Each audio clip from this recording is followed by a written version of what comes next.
If you're in the early phases of your business, maybe you're even in the later stages of your business where you might have a delivery business, you might have a storefront, you might just be looking to accelerate your growth from raising capital. And it might have come into your mind, hey, what about crowdfunding? Is this a good idea? Should I do it? I'm going to talk all about that. Now, I often say that different funding sources have different kinds of personalities, right? It may be a creative way of thinking about it, but ultimately, let's say you're raising money from a bank.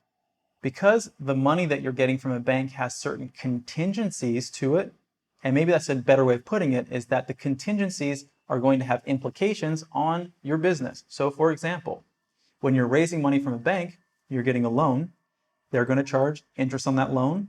They oftentimes will ask you to collateralize that loan with some sort of asset, could be property, could be something else. So you are on the hook for that loan no matter what happens to your business. Whether you succeed or you fail, you've got to pay off that loan. So that's one of the personality attributes you could say from that kind of money. Maybe you're looking at investors, and investors are going to take equity in your business potentially. Now, you don't have any liability per se if your business doesn't succeed, but you will be giving up equity in your storefront. That's another kind of contingency or personality that kind of money comes with from investors.